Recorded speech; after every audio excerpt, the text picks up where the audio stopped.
Chair, with your indulgence, one, by the time you are giving us that the wealth of the Deputy President was 5.2 billion Kenyan shillings that you allege has been acquired for the last 2 years, did you access the wealth declaration from EACC, number one? Number two, under the NCIC Act and in Mudhama's case that the courts ruled, is shareholding part of the definition of the word incitement? Number three, in the matter of Kilifi Malindi Road, do you have any evidence to prove whether it is a private or a public road? And if it is either private or public, can you table the evidence or before the House? Number four, clarification on the issue of Justice Esther Maina. Are you telling us that since the Deputy President is the Deputy President of the Republic of Kenya, does he not have a right as a citizen of Kenya not to bring any complaint against any officer, including judicial officers? Finally, on the update, quickly, on 1st October 10, 2024, Cabinet Secretary Mutua. Senator Kenywa. Thank you, Mr. Speaker, sir. My question goes to Honorable Mutuse. Honorable Mutuse, was Treetop Hotel, was it available for acquisition? And if that is so, was there any law of procurement that was breached? Second one, what is the age of these DP's sons? Thank you, Mr. Speaker.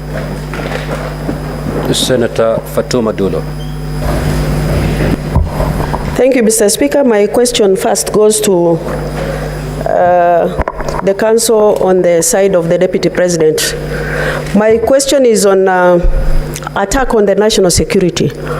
And knowing that national intelligence, Mr. Speaker, is a critical organ of a government. And the attack by the Deputy President is a very serious one. And I've seen the video being played that what the current president said when he was the Deputy President is equal. And I heard also Deputy President saying, I have learned from my boss. Does that answer the question of gross misconduct on the part of attack on the security? Number two, the issue of disinheriting the widow. We've been told a lot of stories here, but I really want to know, because we are Africans, matters of widows are very critical. Have you thought of looking for the family of the late Gachagua, just to clarify so many questions that are lingering around that particular family? I thank you. Senator Beatrice Akinyi. If you're in the first round, honorable senators, allow others also to get an opportunity to seek clarifications. Thank you, Mr. Speaker, sir. My clarification is to the DP's team.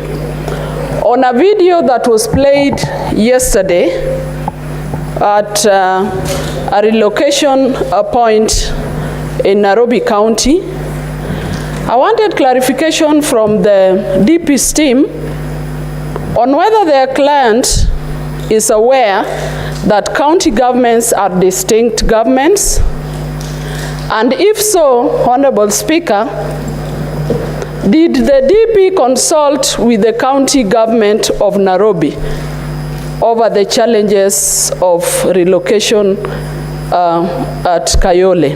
And two, Honorable Speaker, there was a video that was played, either one or two, involving a speech at either rally by His Excellency the President of the Republic of Kenya. My question is, what was the essence of that video? And is it to show that two wrongs would make one right? Thank you. Senator Lelegwe. Thank you, Mr. Speaker. My clarification is to the witness of the National Assembly. Yesterday, during the cross-examination, the advocate of the Deputy President, you asserted that you have identified several companies which you have no issues and to which you do not attribute any misconduct in their dealings. Given this context, could you inform the necessity for including these companies in the present impeachment motion? Thank you. Senator Eddy.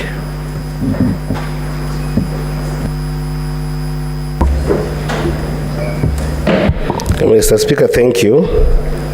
I have one question for the witness in chief and one clarity question from the counsel for the Deputy President, and particularly Counsel Tom Macharia. So I'll start with the Honorable Mutuse. Honorable Mutuse, may you help this House understand whether all the companies that you indicated are for the sons and the spouse of the Deputy President, and whether you established how old they are and estimated the net worths of those companies. Did you manage to estimate the net worths of those companies, and how did you do that? To the senior counsel, the counsel Tom Macharia, in the exploration of ground number 4, you led this House to look at the particulars of the coalition document, and the coalition agreement. May you help us understand how we should interpret Article 91 of the Constitution and Article 232 of the Constitution with regards to your response on government being a company equal to having shares and not the country. Thank you, Mr. Speaker. Senator Sek.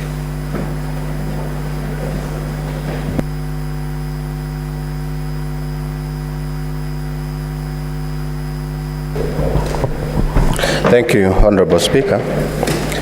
The question also goes to Honorable Mutuse. Wanted to make a clarification on the issue of Peterson Jomo, the affidavit on the Olive Garden Hotel, on the appointment of Julian Jahenda as the secretary or agent, and the letter to the Public Service Commission through the clerk of the National Assembly by volume 8A, page 1, gives a different person by the name Maka Juliana Jahenda. Why do we have different names here? You need to clarify, because it has a different person altogether. Two different people altogether. Second clarification is on the issue of the award of the tender on the proposed refurbishment of the DP's residence in Karen. Honorable Mutuse, the government, through the State House Controller, signed that contract. Wanted to know what is the relationship of this contract with the DP, now that you're saying it has some issues. What's all about the contract and the company that did that refurbishment? We need to know what is the relationship and what is the malpractice that has.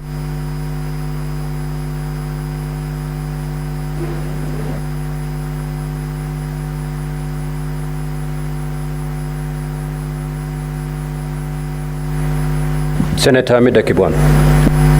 Mr. Speaker, sorry, my question was for Dr. Mulwa.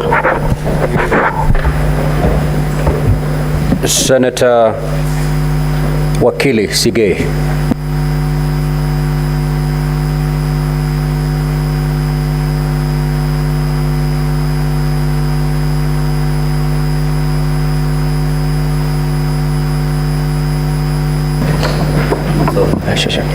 Thank you, Mr. Speaker. I've got two questions. One to the Council for the Deputy President, and the other one, actually both for clarification by the Council for the Deputy President. Yesterday, in the course of your cross-examination, you took us to page 410 of Volume 3. This is with regard to the accusation where His Excellency the Deputy President divulged or accused the national intelligence of what you said. Now, my clarification from you, which I desire, is at that page 410, the evidence which you sought to juxtapose what the President did and what the Deputy President was accused of having done is with regards to one being in office and another one alleging that he's not been able to attend sessions where that complaint came from. Give us the correlation of the two. And secondly, I share the sentiments by all the senators who've sought to get from you an understanding about the coalition agreements. You attempted to explain yesterday the relationship between company shares and coalition agreement shares. You were asked about the place of this in terms of the regimes of the two kinds of agreements. What do you say as regards shares in a company registered under the Companies Act vis-a-vis post-election coalition agreements registered under the Political Parties Act and the governance of? Senator Batuli Betty Montet. Thank you, Mr. Speaker, sir. Mr. Speaker, sir, I want to ask Honorable Mutuse, is there a minimum age of a client in a bank to get a loan of 700 million? Senator Essie Okenyuri. Sorry, Mr. Speaker, my question, I'm awaiting Dr. Andrew Mulwa. Senator Cheruiyot Aaron.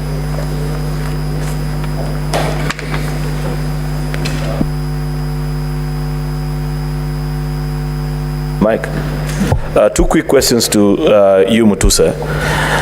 Is there any crime that a Kenyan will have committed if they have 20, 30, or even 40 companies?